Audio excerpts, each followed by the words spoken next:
The dinner table was supposed to bring us closer, not tear us apart. I sat there, surrounded by my family, believing for one fragile moment that maybe, just maybe, things were turning around. The food was warm, the laughter was forced but present, and the air carried that strange heaviness that only family gatherings seemed to know. But then, it all shattered in one instant. My sister's face twisted with anger I couldn't understand, and before I knew it, she struck me across the face. The sharp sting wasn't just on my skin, it cut straight into my heart. The room fell silent, forks froze mid-air, and I could feel every eye burning into me. I tried to ask her why, tried to calm her rage, but she shoved me so hard that I stumbled into the chair and nearly fell. My voice shook as I whispered her name, but she spat back words I never thought I'd hear from her lips. "Get out of my house. Or family dinner. My sister." I stood there, humiliated, trembling and broken, wondering how blood could turn so cold. What had I done that made me deserve such hatred? The laughter, the warmth, and the illusion of togetherness. All of it disappeared into a crushing silence. My heart ached not just from the blow but from the realization that I no longer belonged. As I picked up my bag and turned toward the door, I saw our mother's helpless eyes, our father's clenched jaw, and my siblings frozen in fear. I walked out into the night, each step heavier than the last, not knowing if I had just lost my sister forever, or if I had lost my entire family. The dining table was dressed like a photograph from a family magazine. Shiny plates, polished glasses, neatly folded napkins, and the aroma of roasted chicken and spices weaving through the air. It should have been perfect, the kind of dinner that mended old wounds and softened hardened hearts. But perfection was just a mask, thin and fragile, and I could sense the cracks even before the night truly began. My sister, Anna, had invited everyone over to her house, insisting that it was time for us all to sit together again, to have a proper family dinner like the old days. I wanted to believe her words, to believe that she had finally let go of the bitterness that had often flickered in her eyes. But there was something heavy in the air, like the calm before a storm, and my stomach tightened as I took my seat. Mother sat quietly at one end, her eyes darting between us like a bird afraid to land. Father, stern as always, tried to keep the mood light with a forced chuckle here and there, his knife and fork moving too quickly, as though eating fast would distract him from the silence pressing down on us. The younger cousins whispered to each other, giggling, unaware of the invisible walls rising between the adults. And then there was Anna, my sister, seated directly across from me, her back straight, her smile practiced, her eyes sharp. She looked beautiful as she always did, but behind her beauty lived a tension I couldn't name. We started with small talk, as families always do. Mother asked me about work, about the apartment I had just moved into, about whether I was eating properly. I smiled, answered politely, trying not to notice the way Anna's jaw tightened with every word. She sipped her wine slowly, her fingers drumming against the glass, watching me with a gaze that felt less like love and more like judgment. Every compliment my parents gave me seemed to widen the space between us, and yet I said nothing. I only smiled harder, thinking that if I ignored it, maybe it would fade. But tension has a way of demanding attention. It lingers, waiting, until the smallest spark sets it on fire. That spark came when Father asked Anna how her new business was going. His tone was kind, casual even, but I saw the shadow cross her face. She gave a clipped answer, "Fine," and quickly changed the subject. But Father pressed again, asking about her sales, her plans, her future. She forced a laugh, but her eyes slid toward me, and I felt a chill as though I had been pulled into the center of her resentment. Dinner continued, heavy with unspoken words. I tried to join conversations, tried to talk to my cousins, to Mother, to anyone who would distract me from the storm building in Anna's eyes. But every time I spoke, I could feel her listening, not with curiosity, but with calculation. She had always been like that. Measured, controlled, strong in ways I never was. And yet, tonight, her strength seemed twisted into something darker. The moment came without warning. I had just complimented her cooking, genuinely meaning it, when she slammed her hand against the table. The silverware rattled, the laughter died, and every head turned toward her. My heart stopped. She looked at me as though I had committed an unforgivable crime. Her eyes blazing with a fury I could not comprehend. "Stop pretending," she hissed, though her voice was loud enough for everyone to hear. The room froze. My cousins fell silent, their wide eyes darting between us. Mother covered her mouth with her hand. Father's fork clattered onto his plate. I sat frozen, unsure what she meant, unsure what I had done to ignite such hatred. I tried to speak, tried to ask her what was wrong, but the words barely left my lips before it happened. Her hand flew across the table and struck me across the face. The sound cracked through the air louder than any shout, sharper than any insult. My cheek burned instantly, the sting spreading deep into my chest. Gasps erupted around the table, but no one moved, no one intervened. I stared at her, stunned, my breath caught somewhere between disbelief and pain. "Get out of my house," she spat, her voice shaking but merciless. "Her house. Her rules." Her voice thundered louder than any storm. I stumbled back in my chair, my hands trembling. I wanted to ask why, to beg for an explanation, to remind her that we were sisters, bound by blood, by history, by memories of shared childhood secrets. But her eyes told me she was no longer my sister in that moment. She was something else, someone hardened, someone who had built a fortress of resentment around herself, and she was casting me out of it. I looked at my parents, searching for rescue, for someone to say this was wrong, that I belonged at that table as much as she did. But Mother only wept silently, her shoulders shaking, her eyes refusing to meet mine. Father's face was stone, his jaw clenched, his silence louder than her command. My cousins sat frozen in shock, too young to understand, too afraid to react. I was alone, utterly alone, surrounded by family. I rose slowly, my chair scraping against the floor, the sound sharp and final. My body felt heavy, my legs weak, but I forced myself to stand tall, to hide the humiliation clawing at my chest. I picked up my bag, the room spinning around me, and turned toward the door. My sister stood rigid, watching me like a victor watching an enemy retreat. The sting on my cheek was nothing compared to the ache in my heart. As I stepped into the night air, the cold wrapped around me like a cruel embrace. The door shut behind me, sealing me out, sealing her in. For a long moment, I stood there on the porch, staring at the light glowing from the windows, listening to the muffled sounds of my family inside. My breath came in shallow bursts, my hands shaking, my mind racing with questions I couldn't answer. How had it come to this? How had love turned into such venom? The walk down the driveway felt endless. Each step was heavier than the last, as though the earth itself wanted to swallow me. I thought of the years we had shared, our childhood games, the nights we whispered secrets under the covers, the times we promised each other that nothing could ever come between us. Those memories now felt like lies, like stories told to comfort children who didn't know better. Somewhere along the way, my sister had built walls against me, and I had been too blind to see it. By the time I reached the street, tears blurred my vision. I wiped them quickly, ashamed, afraid that someone might see me breaking. But in the darkness, I realized no one was watching. I was invisible, discarded, cast out by the one person who should have stood by me. The slap was only skin deep, but the rejection cut far deeper. I had lost more than a seat at the table. I had lost my place in my own family. As I walked away, the night swallowed me whole. The stars above seemed distant, indifferent, watching silently as I carried the weight of a broken bond. My cheek still burned, but it was nothing compared to the emptiness spreading through my chest. Somewhere inside me, hope whispered that this was not the end, that maybe tomorrow would bring answers, apologies, healing.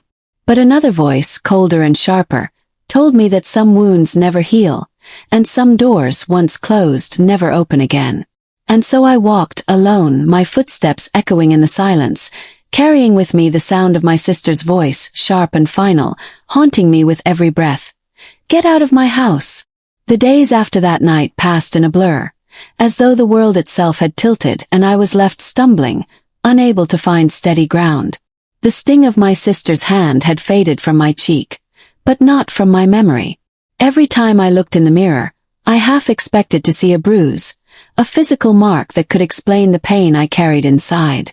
But there was nothing, no scar, no visible wound, just my own eyes staring back at me, red from restless nights, hollow from carrying the weight of rejection. Sleep eluded me. Food tasted like dust. My phone stayed silent, the absence of a message or a call louder than any apology could have been. I checked it compulsively at first, hoping for something, anything, that would tell me my family had realized how wrong it was to let me walk away like that. But the silence stretched on, and the longer it lasted, the more it felt like agreement. On the third day, I received a message. Not from my sister, not from my parents, but from a cousin. It was short, apologetic in tone but careful in content. She wrote that she was sorry for what happened, that she didn't know why Anna had acted that way, but she couldn't get involved. "It's between you and her," she had written, as though it were some private argument, as though the entire family hadn't been there, frozen and silent, when my sister struck me. I wanted to throw my phone across the room. Instead, I lay down on my bed, staring at the ceiling, feeling the familiar hollowness spread through me. The words, "between you and her," echoed in my mind like a cruel reminder. I was alone in this battle. By the end of the week, I stopped expecting a call from my parents. If they had wanted to reach out, they would have. Instead, they retreated into their silence, choosing not to take sides, which in truth was the same as siding with Anna. The betrayal cut deeper than I could admit. A part of me wanted to drive back to their house, to demand answers, to force them to acknowledge me. But another part of me, the part that was tired, weary, humiliated, knew that no explanation they gave would heal what had already been broken. Nights became the hardest. When the world was quiet and I was left with nothing but my own thoughts, I replayed the dinner again and again. I tried to catch the moment it all shifted, the second the anger in Anna's eyes tipped into violence. I thought of how her face had looked when she said those words. "Get out of my house," her voice sharp, merciless. I thought of the way our mother lowered her gaze, the way our father clenched his jaw but said nothing. The silence in that room was worse than the slap itself, because it told me that I did not belong. One night, unable to take the weight of it any longer, I found myself walking aimlessly through the city streets. The night air was cool, biting at my skin, but it cleared my head enough for me to think. I asked myself the questions I had been avoiding. Had I done something to deserve her hatred? Had I unknowingly hurt her, stolen something she believed was hers, lived a life she thought should have been hers? Memories flooded my mind. Our childhood laughter, the secrets we whispered late at night, the promises that we would always stand together. None of those memories explained the rage I saw in her eyes that night. But then, another memory surfaced, one I had buried beneath years of denial. There had always been competition between us, subtle but steady. Our parents praised me for my grades, my career, my independence, while they worried constantly about Anna, who struggled to find her footing. I never flaunted my achievements, but maybe my very existence had been a reminder of her failures. Every compliment given to me might have sounded to her like an insult, every word of pride a knife twisting deeper. That night at dinner, when my parents asked about me with their usual concern, maybe it wasn't just casual conversation. Maybe to Anna, it was proof that I had once again taken the place she desperately wanted. The realization stung. It was one thing to be struck in a moment of anger, another to understand that the anger had been brewing for years. I thought of the way she had looked at me across the table, her smile tight, her hands restless. It was as if she had been waiting for me to say the wrong thing, waiting for the excuse she needed to release everything she had been holding back. That slap had not been about that night. It had been about years of resentment finally breaking free. The following morning, I made myself a cup of tea and sat at the kitchen table, staring out the window at the world moving on without me. I told myself that I should let it go, that it wasn't worth chasing people who didn't want me. But the truth was, I couldn't let it go. Not yet. Anna was my sister. We had shared a life, a history, a bond that should have been unbreakable. I couldn't simply erase her from my heart, no matter how much her actions had wounded me, so I decided to reach out. Not to my parents, not to my cousins, but to Anna herself. My hands trembled as I typed the message, keeping it short, simple, careful. I don't know why things happened the way they did, but I'd like to talk when you're ready. I hovered over the send button for a long time, my chest tight with fear. What if she ignored me? What if she lashed out again? What if she didn't care at all? In the end, I pressed send because silence was unbearable, and at least rejection would give me an answer. Hours passed. The message was delivered, read, but unanswered. Each minute of silence after that felt like a verdict. She wasn't ready. Or worse, she didn't want to talk at all. I tried to distract myself, cleaning, reading, anything to keep my mind from spiraling. But every time I looked at my phone, I felt the same hollow ache. Late that evening, just when I had given up hope, my phone buzzed. It was a message from Anna. 2 words. Not now. That was all. No apology, no explanation, just a dismissal as sharp as the slap she had given me. My chest tightened, tears pricking my eyes, but beneath the pain was something else, anger. For the first time since that night, anger stirred in me, hot and undeniable. She had humiliated me, cast me out, left me to suffer in silence, and now she couldn't even give me the courtesy of a real answer. I sat there, gripping my phone, my pulse racing. For so long I had been the quiet one, the one who absorbed hurt and swallowed pain to keep the peace. But that night, as I stared at her message, I realized I couldn't keep carrying the weight of her resentment alone. If she wanted a war between us, she had already started it. And for the first time I felt ready to stop hiding, to stop retreating, and to finally confront the sister who had turned me into her enemy. The message she had sent me, just 2 words, "Not now," echoed in my head for days. I reread it so many times that the letters blurred together, becoming something sharper than rejection. It wasn't just a dismissal. It was a reminder that I was no longer someone she cared to face.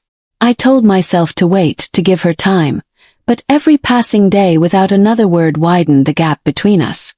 My anger grew, restless and bitter, feeding on the silence that stretched like an ocean. It wasn't just about the slap anymore.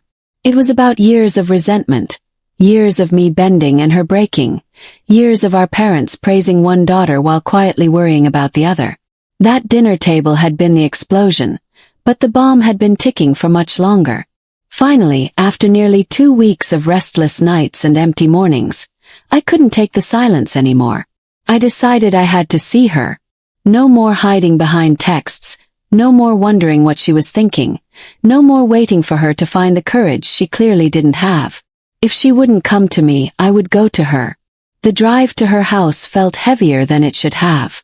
The streets were familiar, the houses lined up in their neat rows, but my chest tightened with every mile. I remember driving this same road years ago when I used to visit her just to chat, to laugh, to lean on each other the way sisters should. Back then, her house had felt warm, like an extension of our childhood home.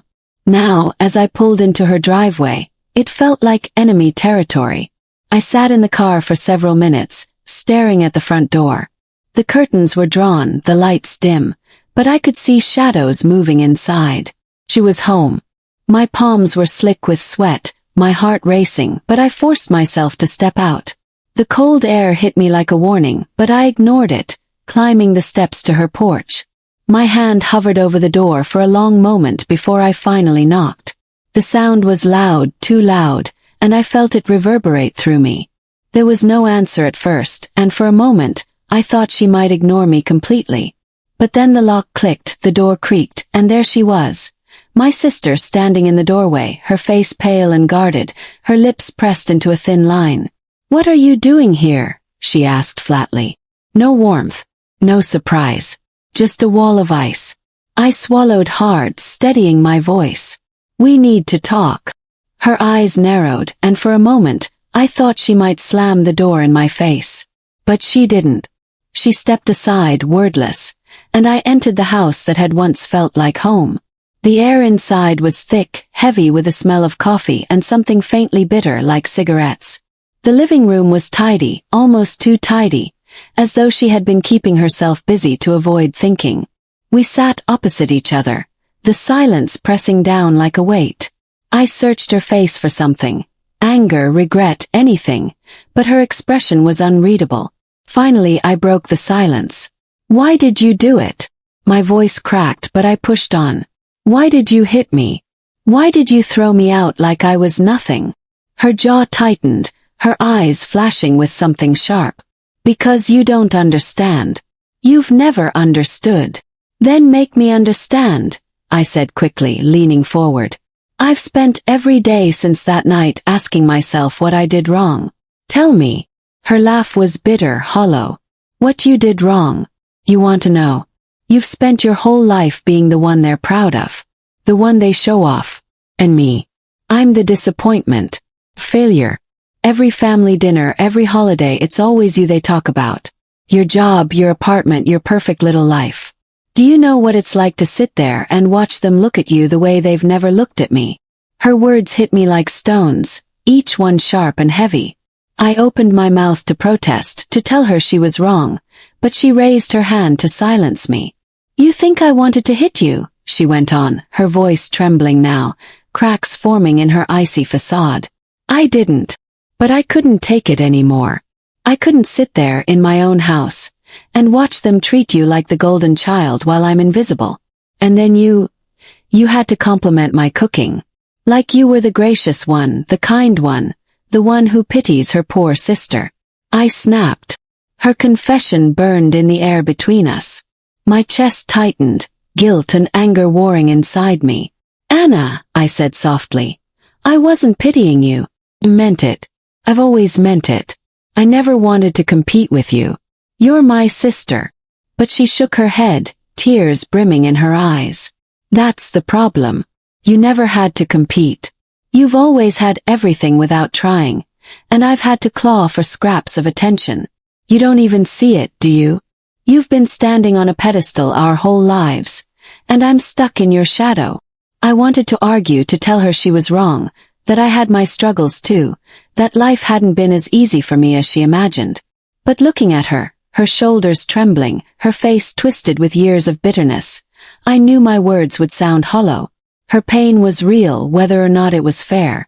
Silence settled again, heavier than before. I stared at her, my heart aching, and realized something I hadn't wanted to admit. This wasn't about one dinner, one slap, one cruel command to leave. This was about years of unspoken resentment, years of wounds our parents had never acknowledged, years of us drifting further apart while pretending we were still close. Finally, I whispered, "So where does that leave us?" She looked at me then, really looked at me, her eyes filled with a mixture of anger, sorrow, and something else I couldn't name. "I don't know," she admitted. "But I can't go back to pretending. I won't." Her words cut deep. But beneath the pain was a flicker of something like hope. At least she was honest now. At least the silence had broken. I didn't know what the future held for us, whether we could rebuild what had been shattered, or whether this confrontation was only the beginning of a longer war. But as I sat there, staring at the sister who had hurt me more than anyone else ever could, I realized that the story wasn't finished yet. When I left her house that night, the air outside felt colder than before, but my heart was strangely lighter. The wound was still raw, but for the first time I understood the truth. Her slap hadn't been about hate. It had been about years of pain she didn't know how to express. That didn't excuse it, but it explained it. And maybe, just maybe, understanding was the first step toward something more. As I walked back to my car, I knew this wasn't over. Our story had only just reached its turning point, and the hardest part was still ahead. The confrontation with Anna left me raw, as though I had peeled away a layer of skin and exposed nerves I hadn't known were there. 4 days afterward, her words echoed in my mind. She had accused me of standing on a pedestal, of living under the glow of our parents' pride while she suffocated in the shadows. I wanted to deny it, to tell myself she was twisting the truth to justify her anger, but the more I thought about our childhood, the more I realized there had been moments, quiet, subtle, but undeniable, where she had been left behind. I remembered school nights when I would bring home perfect grades, and our parents' faces would light up with pride. They would call relatives, bragging about how smart and capable I was, how I was destined for success. Anna, who had always struggled with numbers and spelling, would sit quietly at the table, pushing peas around her plate while no one asked about her day. Later, when she brought home a drawing she had spent hours working on, Mother had smiled politely, but it was quickly tucked away in a drawer, forgotten beneath bills and grocery lists. I hadn't noticed it then. I had been too caught up in my own praise, too young to realize how my shine might have dimmed hers. The memories pressed on me like weights, and for the first time, I began to wonder if my silence back then had been a kind of cruelty. Not intentional, never intentional, but still a cruelty nonetheless. Perhaps Anna's resentment hadn't just come from our parents' favoritism. It had grown from years of me never questioning it, never pushing back, never demanding that she be celebrated too. One evening, unable to quiet the storm in my head, I drove to my parents' house. Their familiar home stood as it always had, neat and still, the porch light glowing faintly in the dusk. As I stepped inside, the smell of my mother's cooking greeted me, a scent that had once brought comfort but now carried the sting of old wounds. They welcomed me warmly, as though nothing had happened, as though that night at Anna's house had been erased from memory. We sat in the living room, the three of us, sipping tea. Father asked about my job, Mother about my health, both of them smiling proudly as I answered. But the words caught in my throat, each compliment like a knife twisting deeper into the divide between Anna and me. Finally, I couldn't bear it any longer. "Why didn't you say anything that night?"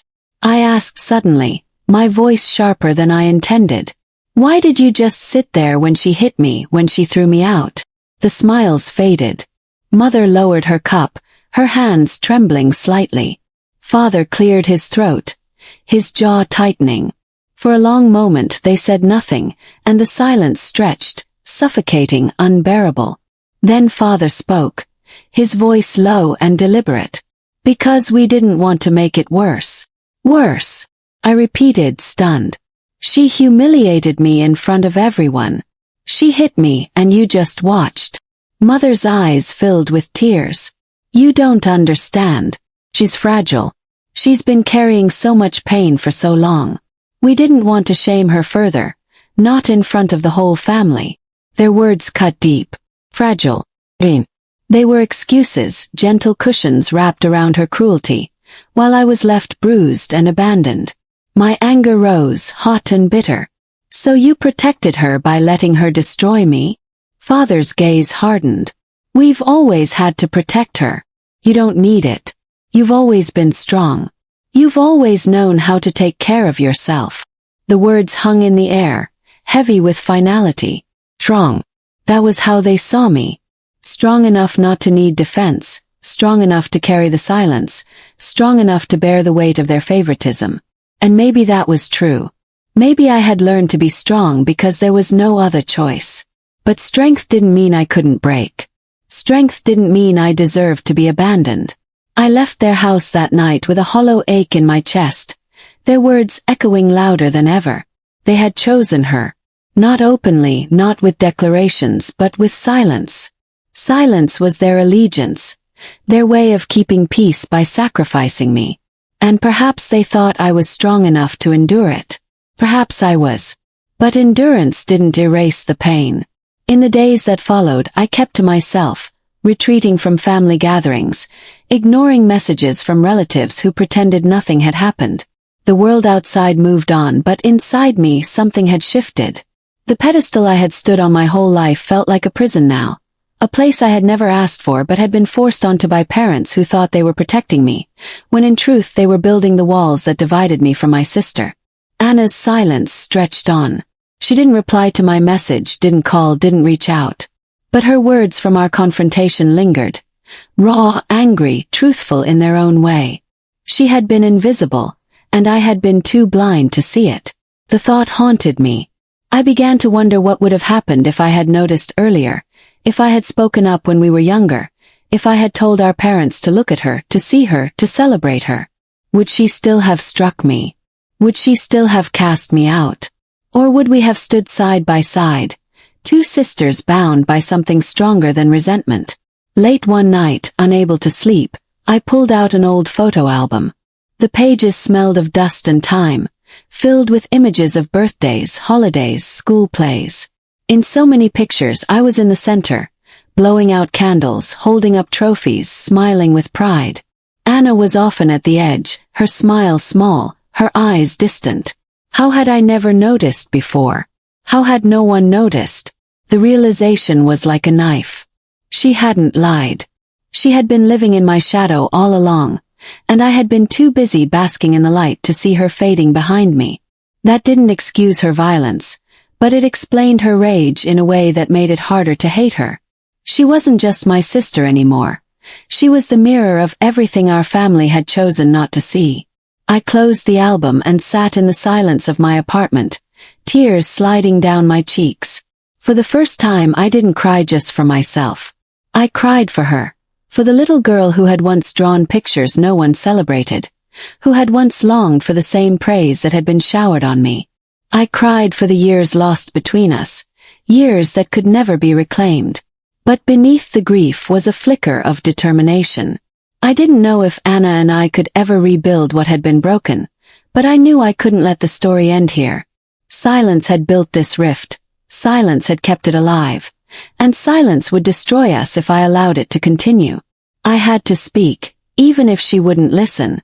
I had to fight, even if she resisted. 'Cause she was my sister. And no matter how deep the wounds, no matter how sharp the betrayal, I wasn't ready to let go. Not yet. The days turned into weeks, and the silence between Anna and me stretched like a canyon too wide to cross. I told myself I had done enough, that I had spoken my truth, that I had tried to understand her pain. But the truth is, her absence weighed on me. I would wake in the middle of the night with her face in my mind. Her eyes burning with fury, her voice trembling with hurt. There was something unfinished between us, something that begged for resolution, though I feared resolution might never come. It was a quiet Sunday afternoon when the call came. I had just returned from the market, arms full of groceries, when my phone rang. The number flashing on the screen made my heart lurch. It was our mother. For a moment I considered letting it ring, letting it slide into voicemail where I could ignore it. But something in my chest told me to answer. Her voice was frantic, breaking, words tumbling so fast I could barely follow. Anna had been in an accident. A car crash late at night, on a winding stretch of road outside the city. She was alive but barely. The hospital, she said. Come quickly. The world seemed to narrow into a tunnel as I drove. My hands gripped the steering wheel so tightly my knuckles turned white, my chest tight with fear and 1,000 unspoken words. It wasn't supposed to be like this.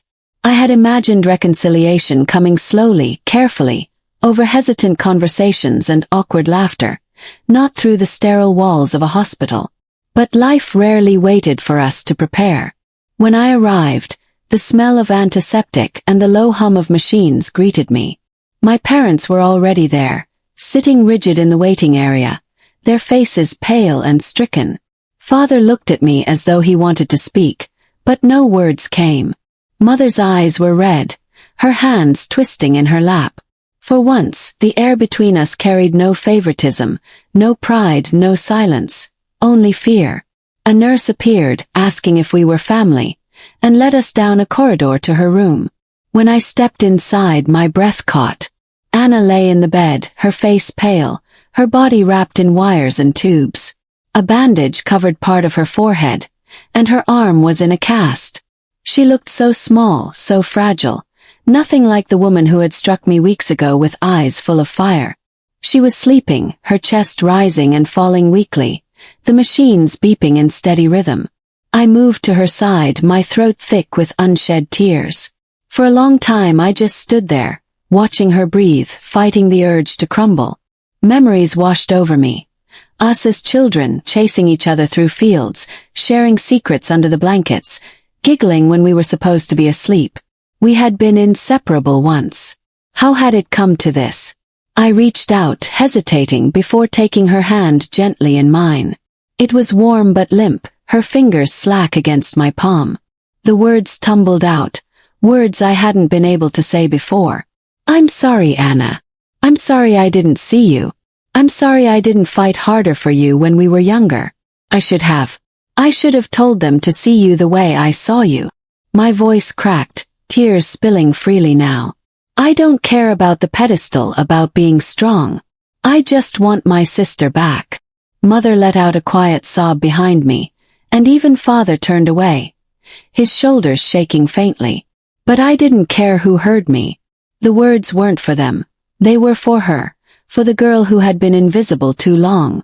Hours passed in a blur of waiting. Doctors came and went, checking charts, adjusting machines. Finally, as the evening settled, Anna stirred. Her eyes fluttered open, slow and heavy, and for a moment she looked lost, disoriented. Then her gaze found mine. I held her hand tighter, afraid she might pull away, afraid she might turn her face as she had that night of the wedding. But she didn't. Her lips parted, and a faint, raspy whisper escaped. You came. Tears burned my eyes again, and I nodded quickly. Of course I did. I'll always come, Anna. Her eyes shimmered with something I hadn't seen in so long. Vulnerability, not anger. She swallowed, her voice weak but clear enough. I thought you'd hate me. After what I did. After everything I said. I could never hate you, I said firmly, though my voice trembled. I was hurt, yes. But I've been thinking about us, about everything. You were right, Anna. You were right about so much. And I was wrong for never seeing it. But I see it now. I see you. For a long moment, silence hung between us, broken only by the steady beeping of the monitor. Then, slowly, her eyes filled with tears. Do you really? She whispered. I leaned closer, pressing her hand to my chest. Yes, I always should have, but I really do now. And I don't want to lose you. Not like this. Not ever. Her lips quivered, and a single tear slid down her cheek. She squeezed my hand weakly, but the pressure was enough. It was her answer. It was enough. The days that followed were not easy. Recovery was slow, and though Anna and I spoke more, there were still walls between us. Walls built from years of resentment and silence. But for the first time those walls had cracks. We talked late at night in the hospital when our parents had gone home about childhood, about the things we had never said. She admitted how much it had hurt to be overlooked, how she had hated me for shining so brightly while she dimmed in the corners. And I admitted how blind I had been, how selfish, how comfortable in my pedestal until it crushed us both. There were tears and there was anger still, but there was also laughter in between. The kind of laughter we hadn't shared in years, soft and tentative, but real. Each moment felt like a small stitch pulling together the torn fabric of our bond.